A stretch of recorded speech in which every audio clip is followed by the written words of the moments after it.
You are a relic, father. That sentence didn't just bruise my pride. It was a sledgehammer blow to a piece of hot steel, sending sparks into my eyes until my vision blurred with the heat of betrayal. A physical wound, a cut from a jagged piece of scrap metal that can be cauterized. You can stitch skin. But those words were like pouring molten lead directly into my ears, searing my brain and my dignity in a single, agonizing breath. Before we continue, please subscribe to the channel and let us know where you were listening in the comments. I looked up from the anvil. Standing in the doorway of the forge, silhouetted against the dying orange light of the afternoon sun, was Julian, my only son. My legacy. I had raised him on the rhythm of the hammer. Every mouthful of thick stew he ate, every pair of sturdy boots he wore, had been paid for by the sweat that turned my shirt into a second skin and the soot that lived permanently in the creases of my face. I had earned every cent by hammering out horseshoe nails and repair work for the local farmers. He stood there now, his back blocking the weak evening light, his hand white-knuckled around the handle of a designer leather suitcase, a stark, expensive contrast to the dirt floor of our home. "What did you say?" My voice was a low rasp, like sandpaper on stone. My hands were still stained gray from the graphite and oil, my knuckles swollen from 40 years of heavy labor. Julian curled his lip. It was an expression of pure, unadulterated contempt, a look he hadn't inherited from me, but had practiced in front of mirrors, fueled by the whispers of those who thought a man's worth was measured by the shine on his shoes rather than the strength of his grip. He looked at my hands, rough, gnarled hands with nails chipped and blackened, skin thickened like the bark of an ancient oak tree. I said, "You are a failure." He spat, each syllable sharp and cold, like a shard of glass. "Look at this place, Arthur. Look at yourself. You are 60 years old, and you are still standing in this smoke-filled hole, smelling like burnt charcoal and old grease. How long do you plan to live like this? Until you drop dead over that anvil and they bury you in the ash." I stayed silent. There was a bitter, iron-tasting knot in my throat. I wanted to roar. I wanted to seize him by the collar and show him the strength these failed hands still possessed. But the cruelest truths or the cruelest lies often leave a man paralyzed. I didn't feel anger yet. I felt a hollow, echoing void where my heart used to be. "I have earned an honest living, Julian," I said, my voice trembling as I leaned down to quench a piece of glowing iron. The hiss of the water was the only sound in the room. "This fire fed you. This smoke kept a roof over your head while you grew tall enough to look down on me. Honest." Julian let out a sharp, mocking laugh that echoed off the corrugated metal roof, stinging my ears. "Honest but broke is just a slow way of being trash, old man. I'm sick of the smell of sulfur.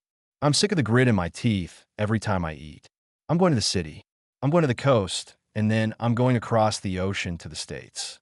The States. I stopped my hands. "You have no trade. You have no discipline. You have never finished a single blade you started. What will you do there?" "I'm going to change my life." His eyes burned with a delusional, feverish ambition. "Up there, they don't value the sweat. They value the vision. 1 hour of a man's mind, there is worth a lifetime of your backbreaking labor here. I'm going to be a titan. Do you hear me? I'm never coming back to this miserable scrap heap again." With that, he spun on his heel. The sound of his suitcase wheels screeching across the uneven, oil-stained concrete sounded like the grinding of tectonic plates. It was the sound of a family tree snapping in half. At the threshold, he paused. Perhaps some flickering ember of guilt remained, or perhaps he simply felt he hadn't twisted the knife deep enough. He saw the bucket of murky, gray water I used to cool the tongs near the entrance. With a sudden, violent motion, he kicked it. The bucket flipped. The cold, stinking, metallic water exploded outward. It hit the soot-stained walls. It soaked my heavy work trousers, and a spray of it hit me directly in the face. The water ran down my cheeks, tasting of iron and salt, the salt of my own sweat and the salt of the tears I refused to shed in front of him. I sat there, petrified, the gray water dripping from my chin onto the cooling anvil. Julian looked at me one last time, his eyes void of any trace of the boy I used to carry on my shoulders. Rot in your soot, old man. The heavy iron door slammed shut. Boom! The sound was final. It was the end of a father's hope, the end of a lineage. I didn't wipe the water away. I sat in the gathering gloom, tasting the bitterness on my lips. It was salty, yes, but under the salt, there was the taste of iron. And iron, when heated long enough, becomes a weapon. My neighbor, Sarah, poked her head through the window, her face etched with worry. Arthur? I heard the shouting. Did Julian leave? Are you all right? I didn't answer. I looked at my hands. The hands my own flesh and blood called failures. I reached out and squeezed a piece of cold, unyielding steel. I squeezed so hard the sharp edges bit into my palms until I felt the warm throb of blood. Failure, I whispered into the darkness of the forge. Does the smell of the smoke disgust you, son? Does the grit offend you? Fine. Let me show you what the fire can really do. From this pile of scrap, I will forge a kingdom you won't even be allowed to enter. You want gold? I will show you how much the dirt weighs when it is turned into an empire. That night, the forge didn't go cold. My sorrow had been refined into a cold, blue flame that burned with a terrifying clarity. I made a vow before the white-hot coals. The day Julian returned, and I knew, with the instinct of a man who understands the brittleness of poor-quality steel, that he would return, he would not see a tired old man. He would see a mountain. 10 years passed with the relentless, rhythmic strike of a heavy hammer. In the world of metallurgy, time is the ultimate catalyst. It either tempers you into something unbreakable or it corrodes you until you crumble into rust. I chose to be tempered. People often ask how an aging blacksmith, abandoned by his only son and left with nothing but a leaking roof and a pile of scrap iron, transformed himself into a global industrial mogul. The answer isn't found in a textbook or a business seminar. The answer is hunger. Not the hunger that growls in the stomach for a piece of bread, but the hollow, aching hunger for a specific kind of justice, the kind that can only be satisfied by proving the entire world wrong. After Julian slammed that door, I became a ghost haunting my own forge. I stopped being Arthur the neighbor, Arthur the friend, or Arthur the father. I became Arthur the machine. I worked 20 hours a day, every single day. The sun became nothing more than a signal to change the oil in the machinery, and the moon was just a pale light that watched me struggle.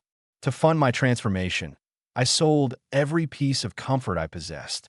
I sold the television Julian used to watch, the kitchen table where we shared silent meals, and even my own bed.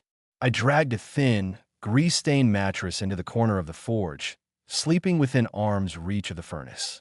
If the fire died, I wanted to feel the cold instantly, so I could wake up and feed the flames. I stopped making the $5 horseshoe nails and the $20 garden gates. I realized that to build an empire from dirt, I had to stop selling my time and start selling my soul. I reached deep into the memories of my own grandfather, a man who had been a master armorer in the old country.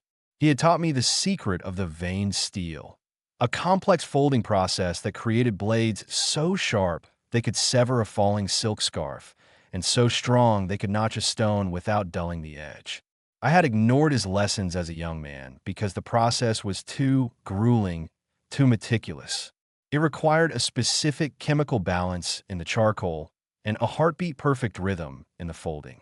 Fine steel is not for the impatient. It demands a ritual. The first batch of blades I produced were brittle. They snapped like dry twigs under the pressure test. I didn't cry. I didn't curse.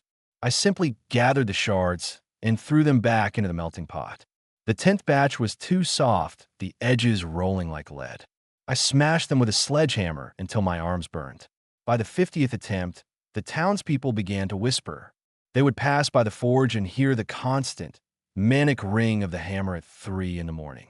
Old Arthur has finally lost his mind, they said. He's in there breaking perfectly good iron just to hear the noise. They didn't understand the physics of excellence. I wasn't breaking steel. I was breaking the failure that Julian had projected onto me. Every shattered blade was a layer of my old, weak self being stripped away. In the second year, my opportunity arrived. I didn't take my work to the local hardware store. I took a single, hand-forged hunting knife, a masterpiece of alternating layers of high-carbon steel and nickel, etched in acid to reveal a pattern like a raging river to a prestigious international exposition in the city. I didn't display it on a wooden crate. I borrowed a velvet-lined case and placed it under a single, sharp spotlight. A man approached my booth. He was the kind of man Julian had dreamed of, being dressed in a tailored gray suit, carrying the scent of expensive cigars and old money. He was a collector of rare artifacts. He picked up the knife, balanced it on one finger, and tested the edge. The blade whispered as it sliced through a sheet of free-hanging paper. "Magnificent," he breathed, his eyes narrowing. "The balance is divine. How much for this piece, blacksmith?" I looked him in the eye. I didn't see a customer. I saw a chance to send a message across the ocean to a son who thought I was a relic. $8,000, I said. The crowd of nearby vendors gasped. You could hear the snickers from the stalls selling cheap, mass-produced kitchenware. "The old man is senile," one whispered. 8,000 for a piece of sharpened iron.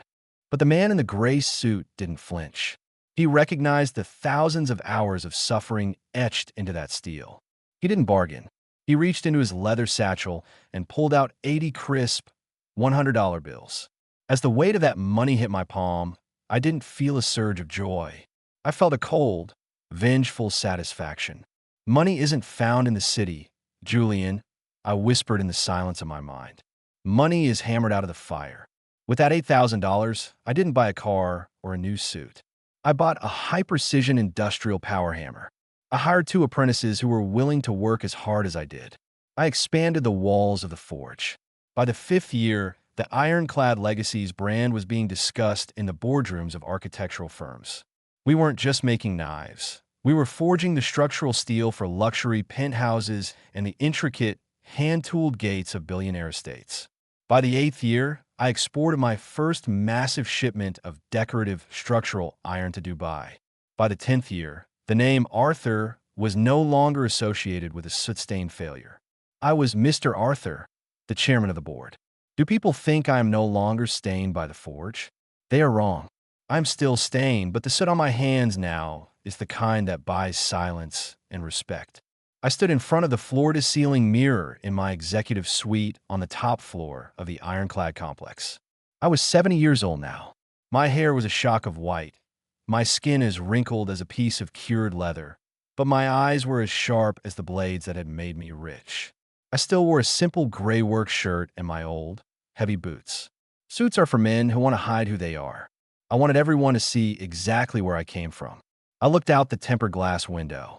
Below me lay a 15-acre industrial empire, humming with the sound of automated furnaces and the rhythmic thud of massive presses. Hundreds of workers moved with purpose. All of it belonged to the man Julian called a rusted nail. But I kept one thing the same. In the far corner of my opulent, mahogany-clad office, I placed a dented, rusted bucket in a pile of gray, slag-filled dirt. Every morning, I would look at that bucket. I would remember the taste of the salty, metallic water on my face. It was the fuel that kept my engine running. "Boss," my secretary's voice crackled over the intercom, breaking my reverie. "Private Investigator Miller is here to see you. He says he has the final report you requested." My heart, usually as steady as a clock, skipped a beat. For 10 years, I had paid Miller to follow the ghost of my son through the streets of the United States. I wanted to know if the Titan had found his throne. "Send him in," I said, my voice cold, though my fingers unconsciously tightened around the edge of my desk. Miller entered. He was a thick-set man who looked like he had spent too many nights in cheap motels. He carried a heavy, yellow envelope under his arm. He didn't look like a man bringing good news. "Good afternoon, Mr. Arthur," he said, bowing slightly. "Sit," I commanded. "Tell me, is my son the owner of a skyscraper yet? Is he the visionary he promised to be?" Miller hesitated, wiping a bead of sweat from his upper lip. He didn't look at me. He looked at the envelope. "Well, sir, the American dream is a very difficult thing to capture. It's best if you just look at the evidence." He pushed the envelope across the desk.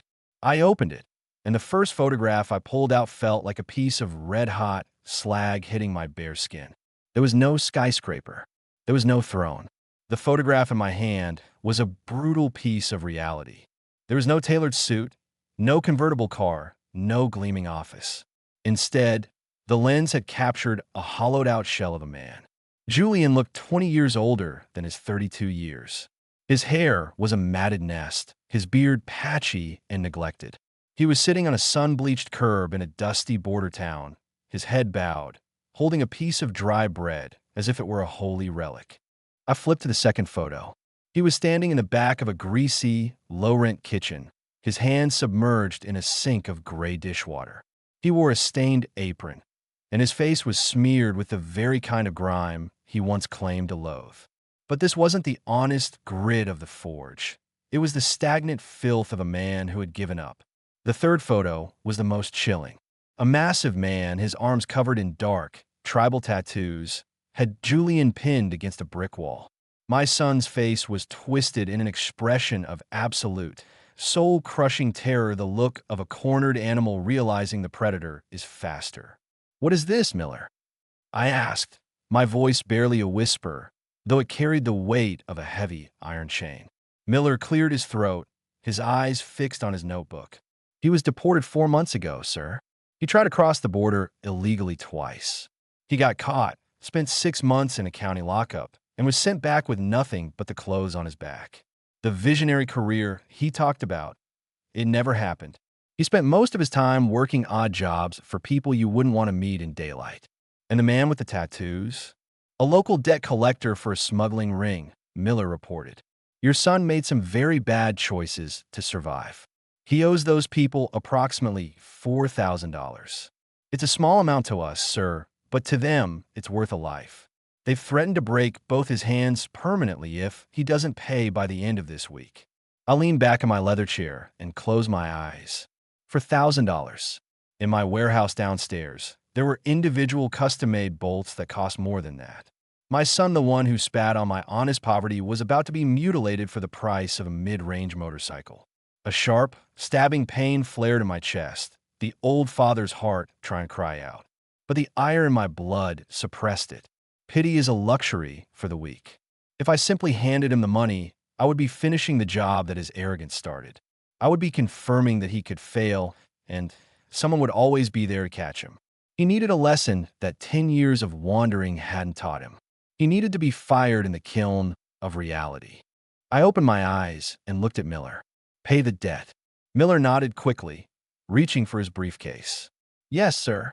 I'll settle it today. I'll tell the young man his father is coming to save him dash." "No." I slammed my hand on the mahogany desk, the sound echoing like a gunshot. "You will not mention my name. You will not tell him I am a wealthy man. You will not tell him I have even a single cent to my name." I stood up and began to pace the length of the office, my mind spinning a web of cold, calculated retribution. Pay the debt in the name of a private charity. Tell him it's a second chance grant. And then tell him you know a place where there is work. Tell him there's a foreman at a forge who is looking for a low-level loader. Miller looked confused. "You want to bring the young heir in as a laborer?" "He is not the heir," I growled. "He is a defective piece of iron. Bring him in through the back gate. Tell the staff that he is a temporary hire from a rehabilitation program. No one, and I mean absolutely no one, is to reveal that I own this company. To Julian, I am still just Arthur, the old, struggling blacksmith who managed to get a job as a floor supervisor." Miller swallowed hard, seeing the terrifying intensity in my gaze. "Understood, boss. I'll set up." 3 days later, I stripped off my clean clothes. I put on a tattered, oil-stained work suit that I had kept from the old days. I rubbed coal dust into my forehead and messed up my white hair until I looked like a man who hadn't slept in a week. I looked in the mirror and saw the failure staring back. Perfect. I waited in the loading bay, the loudest, dirtiest part of the factory. A rusted transport truck pulled up and Miller signaled from the driver's side. From the back of the truck, a figure climbed down, staggering as his boots hit the pavement. It was Julian. Seeing him in person was far worse than the photos. He was skeletal, his skin burned a leathery red by the sun, wearing a baggy t-shirt that hung off his frame. He carried a single black plastic trash bag containing everything he owned. He looked around the massive complex, his nose wrinkling at the familiar, sharp scent of ozone and hot metal. "Still this cursed smell," he muttered, his voice thin and bitter. I stepped out from behind a stack of steel beams. My heart hammered against my ribs like a trapped bird. Part of me wanted to weep and pull him to my chest. But the man of iron held firm. I was playing a role. "Julian," I called out, faking a weak, crackling tremor in my voice. He turned. His eyes met mine. There were no tears of joy. There was no "Father, I'm sorry." He scanned me from my dirty boots to my soot-stained face, and a slow, mocking smile spread across his lips, the smile of a man who finds comfort in seeing someone else as low as he is. "Well, look at that," he said dryly. "Hey, Dad, I see 10 years hasn't changed a thing. You look just as pathetic as the day I left." That sentence killed the last lingering spark of mercy in my soul. The compassion died a sudden, cold death. He hadn't changed. The world had broken his body, but his arrogance was still intact, a poisonous weed growing in a ruin. "Life is hard, son," I said, lowering my head and looking at the ground. I was lucky. A man named Mr. Miller found me and got me a job here as the supervisor of the loading dock. It's enough to buy bread and a little bit of tobacco. Supervisor of the loading dock. Julian let out a jagged, hollow laugh, kicking a loose pebble. 10 years, and you've moved from your own forge to being a glorified warehouse servant? It really is in the blood, isn't it? Failure is genetic. He spoke as if his own deportation and debt were just bad luck, while my position was a character flaw. "And you?" I asked. "How was the American dream?" "I don't see the skyscraper." His face darkened, his jaw tightening. "Don't talk to me about that. The Americans are snakes. They cheated me. Society is rigged against people with real vision. If I had started with a little capital, if you hadn't been such a miser 10 years ago, I'd be running a tech firm right now. This is on you, old man." I clenched my fist behind my back, the skin pulling tight over my knuckles. Still blaming the world. Still blaming me. "Well," I said bluntly, "you're hungry, aren't you? Mr. Miller said you need work. We need someone to stack the raw ingots in the warehouse. The pay is the bare minimum, but there's a bunk in the worker's shack." Julian looked at the massive, 100-pound blocks of iron, his face twisting as if he were about to cry. "Stacking ingots? Are you joking? I've lived in cities you can't even dream of. I speak 3 languages. Why would I do manual labor like a beast of burden?" "Because you have 0 cents in your pocket, Julian," I said, stepping closer so he could see the coldness in my eyes. "And because if you don't work, you don't eat. Do you want the job, or do you want the gutter?" He grit his teeth, his stomach letting out a loud, traitorous growl. "Fine, just for a few days until I find something at my level. I don't plan to rot in this soot-covered hole with you." "Whatever you say, son," I whispered, hiding a predatory smile. "Follow me." The first week of Julian's employment wasn't work, it was an endurance test. I watched him from the shadows, playing the role of the tired, low-level supervisor, while in reality, I was the puppet master pulling the strings of his reality. Julian didn't just work poorly. He worked with a staggering level of entitlement. He arrived late, his boots dragging in the dust, and he spent half his shift leaning against the steel pillars, staring at his reflection in the polished surfaces of the finished machinery. But what cut me deepest wasn't his lack of muscle. It was his absolute, sneering disrespect for the craft that had built his world. On Tuesday morning, I was sweeping the floor in the high-precision forging bay. This was the inner sanctum of ironclad legacies, where the master smiths worked with alloys worth more than gold. The air here was silent, heavy with the weight of concentration. Julian was tasked with moving a pallet of raw nickel steel bars to the central station. Instead of placing them down with the care required for such volatile material, he slammed the pallet onto the floor with a bone-jarring crash. The noise echoed like a thunderclap, causing Master Elias, an 85-year-old legend whose hands could still calibrate a furnace by the color of the flame, alone to flinch and ruin a delicate cooling process. "Hey, old-timer," Julian called out, his voice loud and obnoxious, breaking the sacred silence of the bay. "What are you staring at that metal for? You've been hovering over that one piece for 2 hours. In the States, they have automated chemical baths for this. Why are we paying a guy whose hands shake to do what a computer can do in 10 seconds? Master Elias didn't look up immediately. He slowly lowered his tongs, took off his protective goggles, and turned his clouded, wise eyes toward my son. "Young man," Elias said, his voice like the low hum of a furnace. "A computer can mimic the shape, but it cannot feel the tension. You see a piece of metal. I see the soul of a bridge. You are loud because your mind is empty." Julian let out a sharp, mocking laugh, leaning back on a crate of supplies. "The soul of a bridge? Give me a break.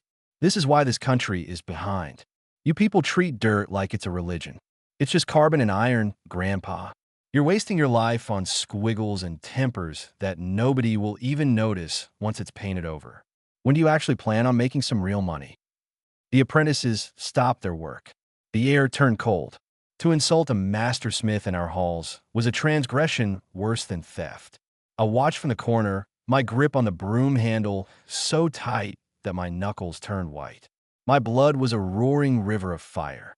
He was insulting the very foundation of civilization, the labor that had fed him when he was too weak to feed himself. "Get back to work, Julian," I commanded, stepping forward and keeping my voice low. "Master Elias is a pillar of this industry. You aren't fit to sweep the dust from his anvil." Julian rolled his eyes, pushing off the crate. "Chill out, Dad. You and your little cult of the hammer are so sensitive. It's a job, not a church. This is why you're a floor sweeper, and I'm a man who's seen the world. You have no perspective." As he walked away, he intentionally kicked a bucket of expensive flux, spilling the white powder across the floor. He didn't even look back. He just whistled a tune and headed toward the break room. At noon, I followed him to the workers' canteen. It was a rugged space, smelling of onions and heavy grease. I brought a simple metal lunchbox, boiled potatoes, and black beans. I sat in a secluded corner, watching the room.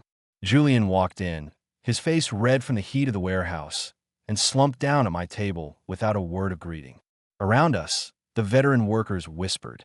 They knew exactly who I was: their employer, their benefactor, the man who paid their mortgages. I had given them strict orders to play along, but the look they gave Julian was a mix of pity and simmering rage. "Have you really eaten this slop for 10 years? Julian asked, poking at a bowl of gray stew with a plastic spoon. "No wonder you look like you're ready for the grave. It's pathetic." "It is honest food, Julian," I said, taking a slow bite of a potato. "So tell me, what is the plan? How long do you intend to stay here?" "A few weeks," he said with sudden, renewed confidence. "I've been talking to a guy I met in the city. He's got a lead on a tech startup that needs consultants with international experience. I just need to save enough for a bus ticket and a decent suit, and I'm out of this dungeon. This place," he looked around the canteen with a sneer, "is a cemetery for the uninspired. Hey, Dad, tell me something. Who is the guy who actually owns this place? The Iron King? Why is he never seen? Is he some fat, bald coward hiding in an office while you break your back?" My heart beat a steady, rhythmic thrum. He is a man who knows the value of silence. Julian. He travels often. Why do you ask? Julian laughed, a sharp, bitter sound. Because he's a genius in one way. He's found a way to make idiots like you feel proud of being slaves. If I were in his position, I'd have sold this whole lot for scrap and moved the operations to a tax haven years ago. You're too honest, Arthur. You're a holy idiot. That's why you're eating beans, and I'm just passing through. He spoke so loudly that the entire canteen went silent. An old worker named Silas, a man who had stood by me when I didn't have 2 pennies to rub together, stood up suddenly. His face was a mask of fury. "Hey, you little brat," Silas roared. "Do you have any idea who you're talking to? Do you have any idea whose bread you're dash?" "Silas," I barked, my voice cutting through the room like a whip. "Sit down. He's just a boy who hasn't learned the weight of his own words yet." Silas looked at me, his eyes pleading for me to let him reveal the truth. Then, with a grunt of disgust, he sat back down, muttering curses under his breath. Julian didn't even notice the tension. He thought Silas was just a grumpy old man defending a friend. He pushed his half-eaten tray toward me with a smirk. "Here, finish this. I don't want you starving on the job. It would reflect poorly on my department. I'm going out for a smoke. The smell of poverty in here is giving me a headache." He stood up, brushed the crumbs from his tattered shirt, and walked out with a swagger that made my skin crawl. I sat there, staring at the scraps of his meal. My patience hadn't just run out. It had been incinerated. You mock my poverty. I thought, my mind going cold and sharp. You want to see the fat, bald capitalist? You want to be the boss? Fine, Julian. I'm going to make you the king of this empire. I'm going to give you exactly what you asked for, and I'm going to watch you drown in the responsibility of it. I stood up, walked to a quiet corner of the warehouse, and pulled out my encrypted smartphone. I dialed my lead attorney, Mr. Sterling. Sterling, I said, my voice devoid of any fatherly warmth. The play is ready for the final act. Prepare the poison pill documents. We are appointing a new chief executive officer for the subsidiary Slag and Debt Holdings. And make sure the gala invitations are sent out immediately. On Tuesday morning, I was sweeping the floor of the high-precision forging bay. This was not an ordinary workspace. It was the heart of ironclad legacies. Here, master smiths shaped alloys more valuable than gold, and silence was treated as part of the process. Julian had been assigned to transport a pallet of raw nickel steel bars to the central station. Instead of lowering it with care, he slammed it down violently. The crash ripped through the bay.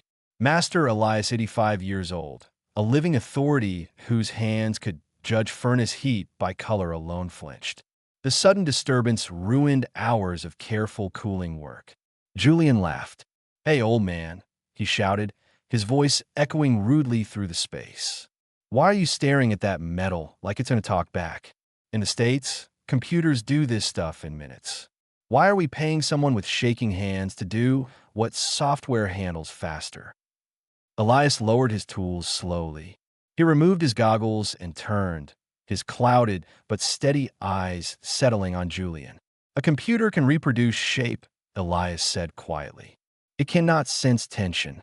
You see metal. I see the spine of a bridge. You speak loudly because you have nothing inside worth hearing." Julian scoffed, leaning back against a crate. "The soul of a bridge?" he mocked. "This is exactly why this place is behind. You people worship dirt like it's sacred. It's just iron and carbon.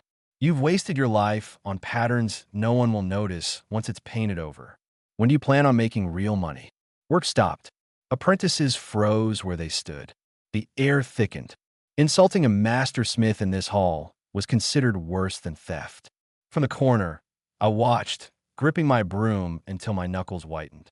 Julian wasn't just being rude, he was attacking the very foundation of labor, discipline, and creation. "Back to work, Julian," I said firmly, stepping forward. "Master Elias is a cornerstone of this industry. You are not qualified to clean the dust from his anvil." Julian rolled his eyes. "Relax," he replied. "You and your hammer cult are way too sensitive. It's a job, not a religion. That's why you're sweeping floors, and I've actually seen the world. You lack perspective." As he walked away, he deliberately kicked over a bucket of expensive flux, scattering white powder across the floor. Without looking back, he whistled and headed toward the break room. At noon, I followed him to the workers' canteen. The space smelled of grease and onions. I sat in a corner with my simple lunch-boiled potatoes and beans, watching quietly. Julian arrived, flushed from the heat, and dropped into the seat across from me without greeting. Around us, veteran workers murmured. They knew exactly who I was. I had ordered them to remain silent, but their expressions toward Julian blended pity with restrained fury. "You've eaten this garbage for 10 years," Julian said, poking at a bowl of gray stew. "No wonder you look ready for the grave. It's embarrassing." "It's honest food," I replied calmly. "So what's the plan? How long are you staying?" "A few weeks," he said confidently. "I met a guy in the city tech startup. Needs consultants with international experience. I just need enough cash for a bus ticket and a decent suit. Then I'm gone. This place," he glanced around with disdain, "is a cemetery for people without vision. By the way, who actually owns this place? The so-called Iron King?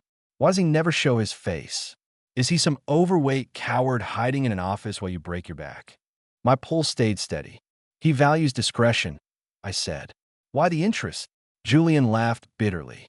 "Because he's smart in one way, he's convinced people like you to feel proud of being exploited. If I ran this operation, I'd sell it for scrap, and move everything offshore. You're too honest, Arthur. A holy fool. That's why you're eating beans, and I'm just passing through. His voice carried across the canteen. Silence followed. Silas, an old worker who had stood beside me when I had nothing, rose to his feet, furious. Do you even know who you're talking to, Dash? Silas, I snapped. Sit down. He's just a boy who hasn't learned what words weigh. Silas hesitated, eyes pleading for permission to speak, then sat back heavily. Julian noticed nothing. He slid his half-eaten tray toward me with a smirk. Finish this, he said. I wouldn't want you starving on the job. It'd look bad for my department. I'm going out for a smoke. This place smells like poverty. He stood, brushed crumbs from his shirt, and walked out with a swagger that turned my stomach. I stared at the remains of his meal. My patience wasn't gone, it was reduced to ash. You want to see the king, Julian? I'll give you the crown. I stepped into a quiet corner of the warehouse and pulled out my encrypted phone. Sterling, I said, my voice stripped of all warmth. Prepare the poison pill. We're appointing a new CEO for Slag and Debt Holdings. And send the gala invitations. Immediately. The Friday of the 10th anniversary gala arrived with a heavy, electric stillness. For Julian, it was just another day of avoiding work and complaining about the heat, but for the ironclad empire, it was the day the trap would finally spring shut.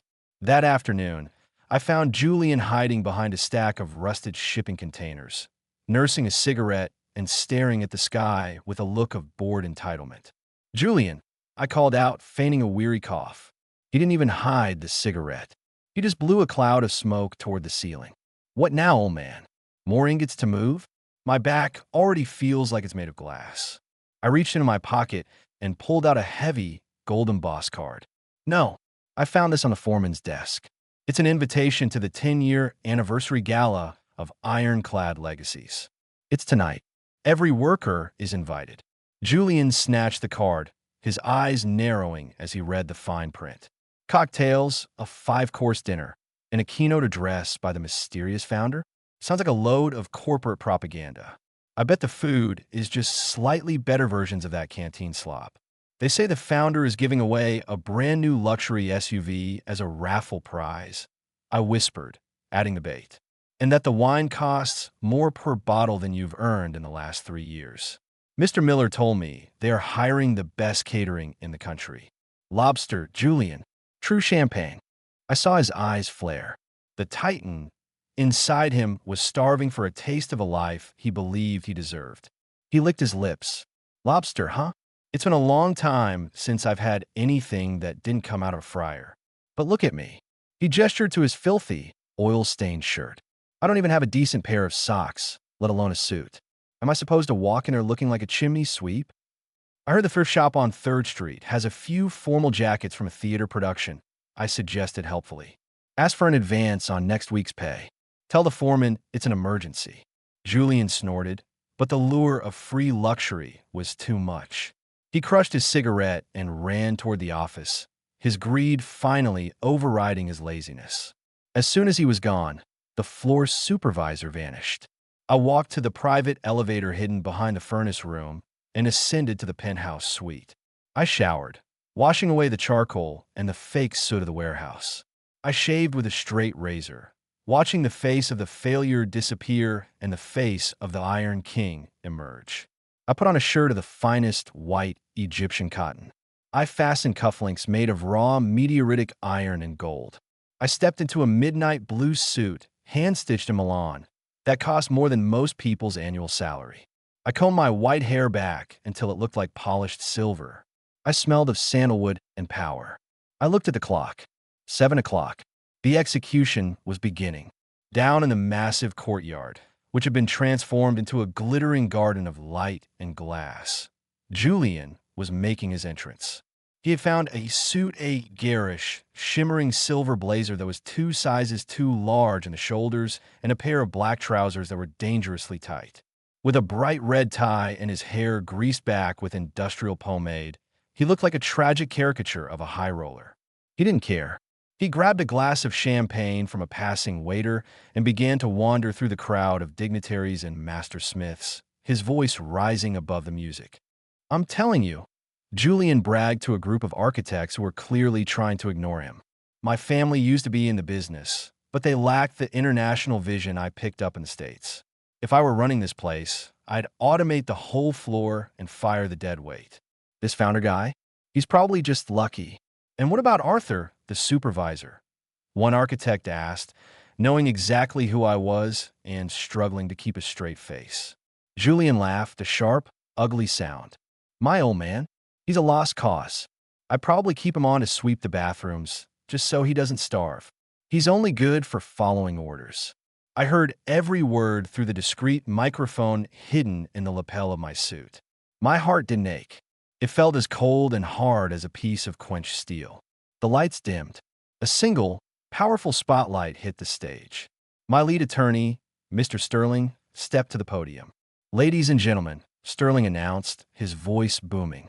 A decade ago, this empire began in a small, smoke-filled forge with one man and one hammer. Please welcome the founder and chairman of Ironclad Legacies, Mr. Arthur. The doors at the back of the stage swung open. I stepped out into the blinding white light. The applause was a physical force, 300 workers and 500 guests standing as one, a roar of respect for the man who had turned dirt into destiny. I walked to the microphone. I looked directly into the crowd, searching for one face. I found Julian. He looked as if he had been struck by lightning. The champagne glass in his hand slipped from his fingers, shattering on the marble floor with a sound that seemed to stop time. He rubbed his eyes, his mouth hanging open in a silent scream of confusion. He looked at me, his pathetic father standing in a $10,000 suit, commanding the respect of the city's elite. Thank you, I said, my voice deep and resonant, echoing through the speakers. 10 years ago, a boy told me that I was a failure. He told me that my hands were dirty and my life was a waste. He left me in the mud. The crowd went silent. Julian looked as if he wanted to melt into the floor. But mud is just the raw material for a masterpiece, I continued. And today, I want to celebrate the return of that boy. My son, Julian, has returned from his global travels to rejoin the family business. I saw the wheels turning in Julian's head. The shock was being replaced by a sudden, sickeningly familiar look of predatory greed. He didn't see the lesson. He saw the bank account. He saw the power. He realized that the man he had been mocking was the man who held the keys to the kingdom. Julian, I called out, waving him forward. Come up here, son. Let the world see you. Julian didn't hesitate. He practically sprinted to the stage, a wide, fake smile plastered onto his face. He forgot every insult he had whispered in the canteen. He forgot that he had called me a holy idiot only 4 hours ago. Dad, he shouted, throwing his arms around me in a desperate, suffocating hug. I knew it. I knew you were testing me. What a brilliant, brilliant play. I'm so proud of you. I want to see if you could handle the heat of the forge, Julian. I whispered into his ear, loud enough for the microphone to catch. And you spent the month on the floor? Now, it's time for your reward. I turned to the crowd. Ladies and gentlemen, I am 70 years old. My hands have done their work. It is time for a new generation to lead. Tonight, I am officially transferring the title of Chief Executive Officer and full legal representation of our newest holding to my son. Julian's eyes practically turned into dollar signs. He looked at the stack of documents Mr. Sterling was placing on the podium. He didn't see the words slag and debt holdings. He only saw the words CEO. Sign here, Julian, I said, handing him a fountain pen crafted from solid silver. Sign, and you will never have to move another ingot as long as you live.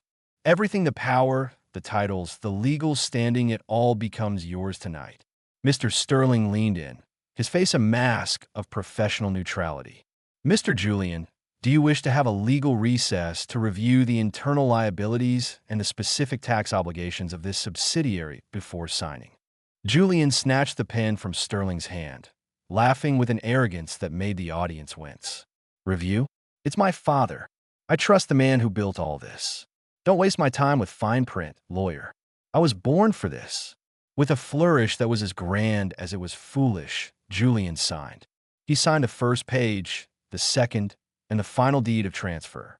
He signed the document that accepted full, personal, criminal, and civil liability for every cent the subsidiary owed. He dropped the pen and turned to the crowd, his arms raised high like a conqueror. "I'm the king," he shouted. "Drinks for everyone. I'm the new boss of Ironclad." I looked at the signature. The ink was black and permanent. The golden handcuffs were locked. "Congratulations, Mr. CEO," I said, my voice dropping to a whisper that felt like an ice-cold blade. "I hope you've enjoyed the lobster, Julian. Because tomorrow morning, the bill arrives." Julian, of course, was not. For him, the day was no different from another stretch of heat, another excuse to avoid responsibility, another opportunity to complain about work he believed was beneath him. But for Ironclad, this night was history in the making. It was the moment the snare tightened. I found him in the shadows that afternoon, tucked behind a row of corroded shipping containers near the loading dock. A cigarette burned lazily between his fingers as he leaned back, eyes fixed on the sky, his posture radiating the quiet arrogance of someone convinced life owed him more. "Julian," I called, layering fatigue into my voice. He didn't bother turning. Smoke spilled from his lips as he answered, irritated. "What is it now? Another shipment to haul?" My spine feels like it's ready to snap. I paused deliberately before producing the card-thick paper, gold trim, unmistakable weight. "Not today," I said. "This came off the foreman's desk. It's an invitation. The 10-year Ironclad anniversary gala. Tonight. Everyone's invited." That got his attention. He grabbed it from my hand and scanned the text, skepticism melting into curiosity. "Cocktails. 5 courses. A speech from the mystery founder," he scoffed. "Corporate theater. Probably just dressed-up cafeteria food." I leaned closer, lowering my voice. "They're raffling off a luxury SUV," I added. "And the wine alone costs more per bottle than you've made in years. Best caterers in the country. Lobster. Real champagne." The change was immediate. His eyes sharpened, hunger flashing across his face, not for food, but for validation, for proximity to wealth, for proof he still belonged to a better world. "Lobster," he muttered, licking his lips. "Haven't had a real meal in years." Then he looked down at himself, disgusted. "Look at this. I don't even own clean socks. You expect me to walk into that place dressed like a furnace rat?" "There's a thrift store on 3rd Street," I said casually. "They keep old formal wear from theater shows. Ask for a pay advance. Say it's urgent." He scoffed, but greed overpowered pride. He crushed the cigarette beneath his heel and hurried off toward the office, already rehearsing his excuse. The moment he disappeared, the act ended. The floor's supervisor vanished. I took the hidden elevator behind the furnace bay, ascending in silence. In the penthouse, heat gave way to calm. I showered, scrubbing away cold dust and pretense. With each pass of the razor, the image of the failed old man faded from the mirror, replaced by something harder, sharper. I dressed deliberately, white Egyptian cotton against my skin, cufflinks forged from meteor iron and gold, a midnight blue suit stitched in Milan quiet, authoritative, inevitable. My hair, combed back, gleamed like polished steel. Sandalwood clung to me, subtle and commanding. I checked the time. 7 sharp. The performance began. Below, the courtyard had been reborn. Glass walls reflected chandeliers. Music drifted through warm air. Guests moved in tailored suits and evening gowns, voices low with admiration. Julian arrived like a parody. A silver blazer far too wide at the shoulders, trousers stretched tight, a screaming red tie knotted clumsily at his throat. His hair was slicked back with cheap pomade, his grin loud and hungry. He didn't hesitate. A waiter passed Julian, seized a glass of champagne, and disappeared into the crowd, his voice rising above the music. "I'm telling you," he boasted to a cluster of architects trying desperately to disengage. "This company could be so much more." My family lacked vision. I learned how things really work overseas. Automation, efficiency, cut the dead weight. This founder guy? Probably just lucky. And Arthur? One of them asked carefully. "The supervisor?" Julian laughed, a harsh, careless sound. "My old man? Hopeless. I keep him around to clean bathrooms so he doesn't starve. He's only useful when someone tells him what to do." I heard everything through the mic in my lapel. Nothing inside me stirred. Steel does not feel insult. The lights dimmed. A spotlight carved the stage from the darkness as Mr. Sterling stepped forward. "Ladies and gentlemen," he announced, "10 years ago this empire was born in a smoke-choked forge with one hammer and one man. Please welcome the founder and chairman of Ironclad Legacies, Mr. Arthur." The doors opened. Applause hit like a wave. I stepped into the light. Across the courtyard, Julian froze. The champagne glass slipped from his fingers and shattered against the marble floor. His face drained as realization crashed into him shock, giving way to disbelief, then calculation. I found him instantly in the crowd. "Thank you," I said into the microphone, my voice steady. 10 years ago, someone told me I was a failure, that my hands were dirty, that my life meant nothing. Silence fell. "But dirt," I continued, "is only raw material." A murmur rippled through the guests. "Tonight," I said, "I want to welcome back that boy. My son." Julian returned from his travels to rejoin the family business. Julian's shock evaporated. Greed took its place. He saw accounts, influence, control. Not lessons. Not warning. "Julian," I called, motioning him forward. "Come here." He didn't walk. He ran. He wrapped me in an exaggerated embrace, his smile wide, desperate. "I knew it," he laughed. "I knew this was a test." "Brilliant. Absolutely brilliant." I leaned in close, letting the microphone catch my words. "You survived the heat of the floor," I whispered. "Now comes your reward." I turned back to the crowd. "I am 70 years old. My work is done. Tonight, leadership passes to the next generation. Effective immediately, my son assumes the role of chief executive officer and full legal authority over our newest holding." Julian's eyes burned. Sterling placed the documents on the podium. Julian didn't read a word. "Sign here," I said, handing him the silver pen. "And your days of lifting iron are over." Sterling offered one last warning. "Would you like time to review Dash?" Julian laughed and snatched the pen. "It's my father. I trust him. I was born for this." He signed. Every page. The final line. The morning after the gala didn't begin with a sunrise. It began with a reckoning.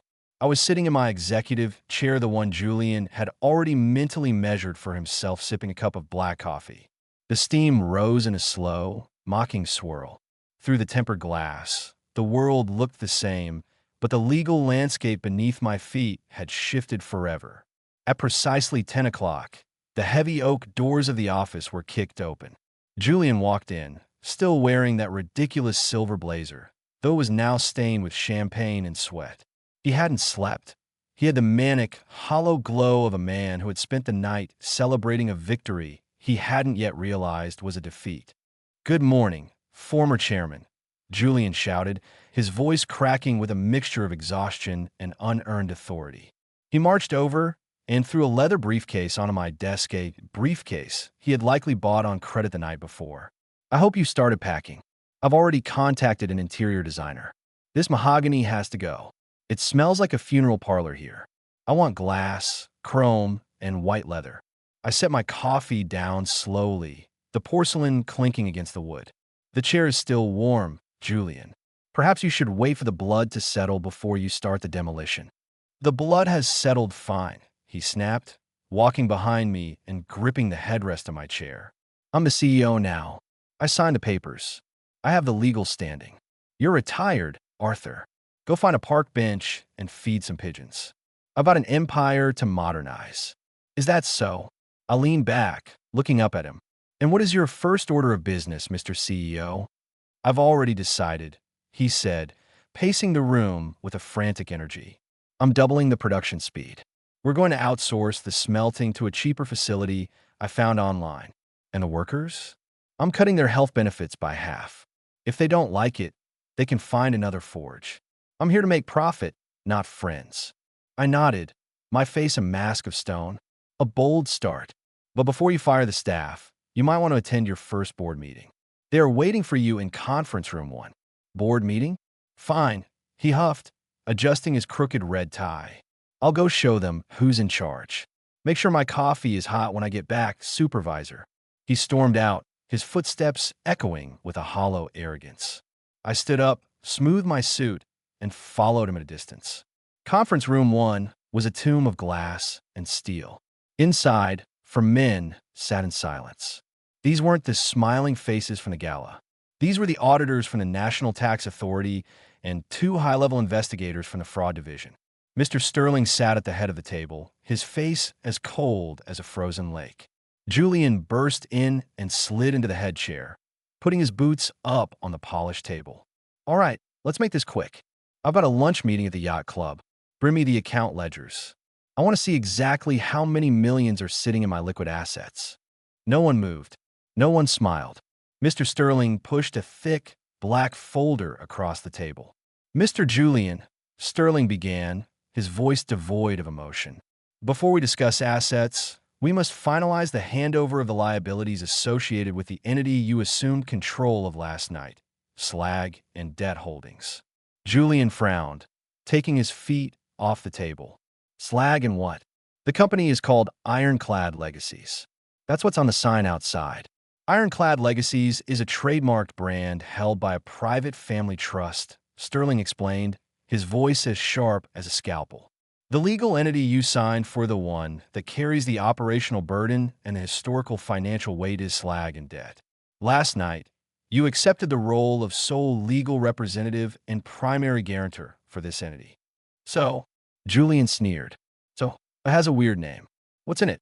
The chief auditor opened a ledger.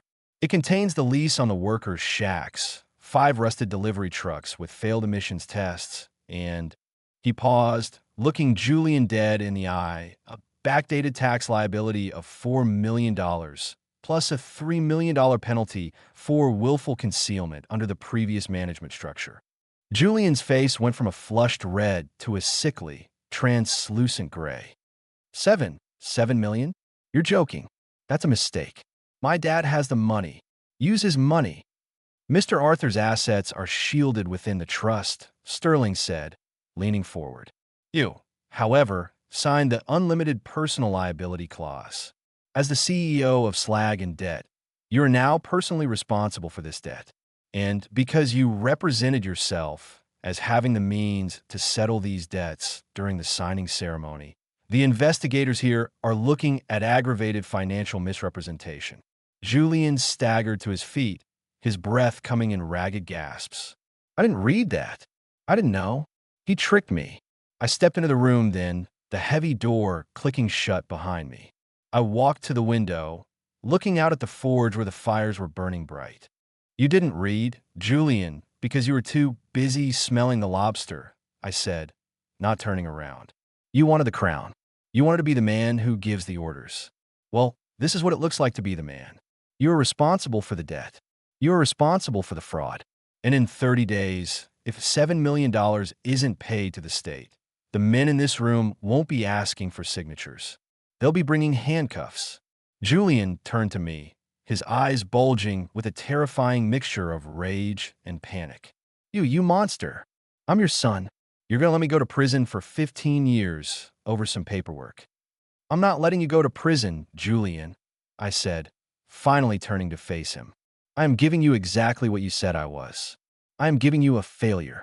You mocked my honest poverty? Now you have a dishonest debt. You wanted to be a titan? Titans don't beg their fathers for help when the bill comes due. Julian collapsed back into the chair, his head in his hands. He began to sob a loud, pathetic sound that filled the room. I can't pay that. I don't have 7 cents, let alone 7 million. Please, Dad, please. I walked over and stood over him. I have a contract here, Julian. It's a rescue package. My trust will buy the debt. I will pay the $7 million today, and the investigators will walk out of this room. Julian looked up, hope flickering in his eyes like a dying candle. Yes, please. I'll do anything. Anything. I smiled, and it was the coldest thing I had ever done. Read the terms, Mr. CEO. Sterling pushed a final document forward. The Labor for Debt Agreement. The trust pays your debt.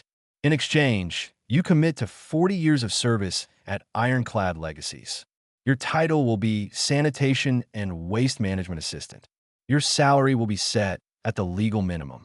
90% of that salary will be garnished to repay the trust.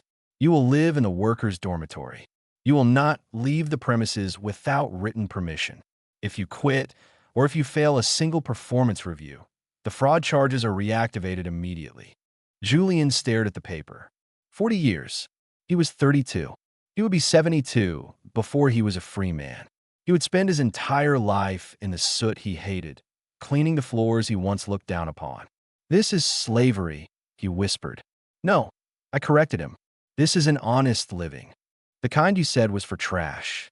Now you get to find out if you're trash or if you're steel." I checked my watch. "You have 2 minutes. After that, the investigators take you into custody." The silence in the room was heavy, smelling of ink and old secrets. Julian looked at the silver pen he had used so proudly the night before.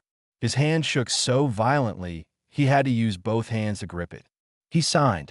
As the ink dried, I signaled to the door. 2 security guards, the same ones Julian had insulted at the canteen, walked in. They weren't carrying champagne. They were carrying a gray, industrial jumpsuit and a pair of heavy rubber boots. "Take him to the slag pits," I ordered. "There was a spill in the drainage pipes this morning. It's a dirty job, but as my son says, it's just dirt and carbon." Julian was led away, his silver blazer left crumpled on the floor like a dead skin. I stood at the window and watched as he was marched across the courtyard, his head bowed, his spirit finally meeting the anvil. The transformation had begun. The day after the gala did not unfold gently. It did not arrive with the soft optimism people like to attach to mornings, the false promise that sleep can erase consequence. It did not whisper renewal or second chances. It arrived like a verdict already written, sealed, and waiting to be read aloud. I was already awake when the sky began to lighten, seated in the executive chair long before the factory siren called the men to their shifts. The chair was carved oak, reinforced steel beneath the leather. Heavy, immovable, built to endure decades of weight. The same chair Julian had admired from a respectful distance for years. The same chair he had run his fingers across once during a tour, lingering too long, already imagining his name engraved into its authority. A cup of black coffee rested in my hand, untouched. Thin strands of steam curled upward, slow and mocking, dissipating into nothing. The bitterness had long since cooled, but I hadn't lifted it to my lips. I wanted the ritual without the comfort. I wanted the moment exactly as it was, unsoftened. Beyond the thick, reinforced glass wall, the factory floor moved exactly as it always had. Furnaces roared like contained beasts, orange mouths devouring ore. Steel screamed as it was pressed, bent, shaped. Men moved in disciplined patterns, boots striking concrete, shoulders squared, faces streaked with soot and sweat. Sparks showered, machines thundered, cranes groaned under honest weight. Nothing had stopped, and yet everything beneath the surface had shifted irreversibly. I watched them work the way a general watches troops before a battle already decided. They did not know what had changed. They didn't need to, not yet. Fire doesn't care who owns it. Fire does not recognize titles. The forge answers only to discipline. At exactly 10 o'clock, the silence behind me shattered. The oak doors flew open with unnecessary force, slamming against the walls hard enough to rattle the framed patents and black and white photographs lining the office. The sound echoed longer than it should have, loud, theatrical, and empty. Julian strode in like a conqueror who had mistaken noise for power. He was still wearing the silver blazer from the night before, a ridiculous thing in daylight. Under fluorescent office light, it looked cheap instead of glamorous. Champagne stains ballooned across the sleeves like failed medals. Sweat streaked the collar. The fabric clung to him in places it shouldn't have. His eyes were bloodshot, glassy, shining with the unsteady brilliance of a man who had celebrated too long and understood too little. His pupils were wide, his smile stretched thin and brittle. He hadn't slept. He had partied. "Morning, former chairman," he announced loudly, savoring the words as if they were currency. His voice cracked under the weight of exhaustion and artificial confidence. He dragged out the last syllable, enjoying the way it sounded in his mouth. He crossed the room and slammed a leather briefcase onto my desk. The sound was sharp. Hollow. Cheap leather. New. Likely purchased on borrowed money only hours earlier. The latch was crooked. The handle already creased from nervous gripping. I assume you've started packing, he continued, already circling the room like a real estate agent assessing square footage. His eyes flicked from the bookshelves to the walls, to the steel-reinforced windows, to the floor. This place needs a full redesign. He gestured dismissively. This mahogany is depressing.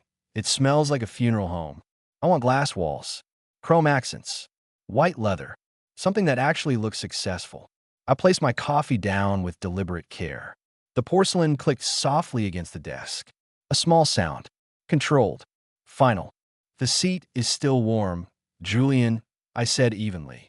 You may want to let the blood finish circulating before you tear the building apart. He scoffed, sharp and quick, and stepped behind my chair, gripping the headrest possessively. His fingers tightened as if testing ownership, as if the leather might recognize him. The blood's fine, he snapped. I'm the CEO. I signed the documents. Legally, this is mine now. He leaned closer. You're done, Arthur. Go sit in a park somewhere and feed birds. I've got an empire to drag into the modern age. I leaned back just enough to meet his reflection in the glass wall. His face looked distorted there, elongated, slightly warped by the reinforced pain. A fitting mirror. Then tell me, I said calmly, what's your first move as CEO? He spun away eagerly, energized by the sound of his own authority. He paced like a man rehearsing a speech no one had asked to hear. I'm ramping production immediately, he said. Double output. Smelting gets outsourced to a cheaper operation I found online. He waved his hand vaguely, as if supply chains were rumors and not lifelines. And the workforce? He shrugged. Cut their benefits. Half. Anyone who complains can leave. This is a business, not a charity. I nodded once. Ambitious, I said. Before you fire half the company, though, you might want to attend your first board meeting. They're waiting in conference room 1. He stopped pacing. A grin crept across his face, crooked and smug. He straightened his already crooked red tie and rolled his shoulders like a prize fighter. Perfect, he said. I'll show them who's in charge. He turned toward the door. Make sure my coffee's ready when I'm back, supervisor. The word hung in the air like smoke. He stormed out, his footsteps loud, hollow, confident in all the wrong ways. I followed at a distance. I did not rush. The hallway lights hummed overhead.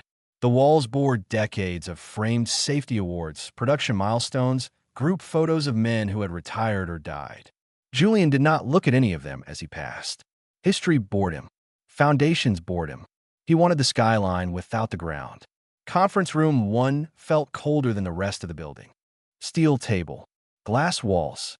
No decorations. No warmth. The kind of room built for truth, not celebration. For men sat at the table. No smiles. No champagne. No polite nods. These were not gala guests. 2 were auditors from the National Tax Authority, their suits unremarkable, their eyes sharp and tired. 2 were senior investigators from the fraud division, posture rigid, hands folded, faces carved from practiced neutrality. At the head of the table sat Mr. Sterling. Unreadable. Julian burst in and dropped into the main chair, kicking his boots onto the polished steel tabletop. All right, he said impatiently. Let's make this fast. I've got a yacht club lunch. He grinned. Show me the numbers. I want to see how many millions I'm sitting on. No one moved. The silence stretched. Sterling slid a thick black folder toward him. It landed with weight. Before we discuss assets, Sterling said flatly, we need to address liabilities related to the entity you assumed control of last night. Julian frowned and slowly lowered his feet. Liabilities for what? He snapped. This company is Ironclad Legacies. Sterling's voice remained surgical. Ironclad Legacies is a brand, he said, held by a family trust. The operating entity you signed for, the one carrying all historical obligations, is called Slag and Debt Holdings. So, Julian shrugged. Weird name. What's in it? The lead auditor opened a ledger. Worker housing leases, he began calmly. 5 non-compliant transport trucks. He flipped a page. And he paused, a backdated tax obligation of $4 million, along with a $3 million penalty for willful concealment. The room changed temperature. Color drained from Julian's face as if someone had pulled a plug. $7 million? He stammered. That's impossible. That's a mistake. His voice rose. My father has the money. Use his funds. Sterling leaned forward. Mr. Arthur's assets are protected by the trust, he said. You, however, sign an unlimited personal liability clause. He let the words settle. That debt belongs to you, and due to representations you made during the transfer, the state is now pursuing aggravated financial misrepresentation. Julian staggered back from the table. I didn't know, he gasped. I didn't read it. He tricked me. That was when I entered. The door closed behind me with a quiet finality. I walked to the window, my hands clasped behind my back, watching firelight dance across steel below. You didn't read, I said calmly, because you were too busy enjoying lobster. I turned slowly. You wanted the crown. You wanted command. I met his eyes. This is what command looks like. I nodded once. $7 million. 30 days. Or handcuffs. Julian's voice broke. You're my father, he pleaded. You'll let me rot in prison over paperwork. I'm not sending you to prison, I replied. I'm giving you what you called me, a failure. I stepped closer. Honest poverty disgusted you. Now you own dishonest debt. His knees buckled. He collapsed into the chair, sobbing openly, shoulders shaking. I can't pay, he whispered. Please. I placed a contract on the table. I'll save you, I said. But you'll earn it. 40 years. Minimum wage. Soot. He stared at the page as if it were written in fire. His hand shook as he signed. The guards entered. Take him to the slag pits, I ordered. It's just dirt and carbon. As he was led away, his silver blazer lay abandoned on the floor. I did not pick it up. The steel had met the anvil. The transformation had begun. The first year of Julian's restructuring was a slow-motion collapse followed by a painful reconstruction. If hell has a specific climate, it is the interior of an industrial slag pit in the middle of a July heatwave. And Julian, once my golden prince of the skyscraper dreams, was its newest resident. I watched him through the high-resolution security cameras, a silent ghost in the machine. I saw him struggle to lift the sludge-heavy shovels. I saw him collapse against the damp concrete walls of the drainage tunnels, his chest heaving, his face covered in a mixture of gray silt and bitter tears. The workers, the men he had called slaves and uninspired, didn't make it easy for him. They didn't hit him. They did something much worse. They ignored him. They treated him like a piece of faulty equipment that had to be tolerated until it was replaced. By the 6th month, the soft skin of his palms had been replaced by thick, yellowed calluses. His designer frame had filled out with lean, hard-earned muscle. He didn't brag anymore. He didn't talk about international vision. He became a creature of the rhythm wake at 5, shovel until noon, eat in silence, shovel until dark. One evening, during a torrential thunderstorm that turned the factory courtyard into a swirling lake of mud, I saw a familiar black sedan pull up to the service gate. It was the car of Victor Vance, my most ruthless competitor. Vance had been trying to steal the ironclad tempering formula for a decade. I watched the screen as Vance stepped out with a silk umbrella, cornering Julian near the waste tanks. I turned on the exterior audio. Julian, Vance's voice was like honey over broken glass. Look at you. Your father has turned you into a peasant. It's a tragedy. I have a proposition. Give me the temperature schematics for the Damascus line. I'll pay your $7 million debt tonight. I'll put you on a private jet to Zurich. You'll have $1 million in a clean account and your dignity back. Why stay here and rot for a man who hates you? My heart stopped. This was the moment. The final firing of the steel. If he took the deal, the police were already waiting at the gate to arrest them both for industrial espionage. Julian stood there, rain lashing against his gray jumpsuit. He looked at the sleek Mercedes, the symbol of everything he once craved. Then he looked down at his hands, those rough, scarred, honest hands. You've got it wrong, Vance, Julian said, his voice now a deep, resonant baritone that carried over the wind. My father doesn't hate me. He's the only man who actually bothered to tell me the truth. What truth? Vance sneered. That you can't build anything on a foundation of hot air, Julian replied. He stepped forward, his eyes burning with a cold, blue fire. This mud? This soot? It's real. Your money is just paper. Now get off our land before I use this shovel to help you find the exit. Vance retreated, cursing under his breath. I sat back in my chair, a single tear tracing a path through the age lines on my face. My son had finally come home. Not the boy who left, but the man I had prayed he would become. By the 4th year, I didn't need the cameras anymore. I went down to the floor. I found Julian in the master forge, standing over an anvil. He wasn't shoveling anymore. He was apprenticing under Master Elias. He was focused on a piece of white-hot steel, his hammer strikes precise, melodic, and powerful. It's cooling too fast, Julian, I said, stepping into the light. He didn't jump. He didn't look up. He adjusted his grip and delivered 3 perfect, rhythmic blows. The carbon is settling, Father. I'm catching the grain. I watched him work for an hour. When he finally quenched the blade, the hiss of the steam was like a long, satisfied sigh. He wiped his brow with a soot-stained sleeve and looked at me. There was no more hatred in his eyes. There was only a deep, quiet understanding. The debt is paid, Julian, I said, handing him a legal folder. I tore up the contract 2 years ago. You've been a free man since the night Vance came to the gate. You stayed because you wanted to, not because you had to. Julian took the folder, but he didn't open it. He set it down on the workbench next to his hammer. I knew the contract was gone, Dad. I saw Sterling's face when I refused to leave. I stayed because I finally realized that the titan I wanted to be was standing right here in front of me all along. He reached out and took my hand.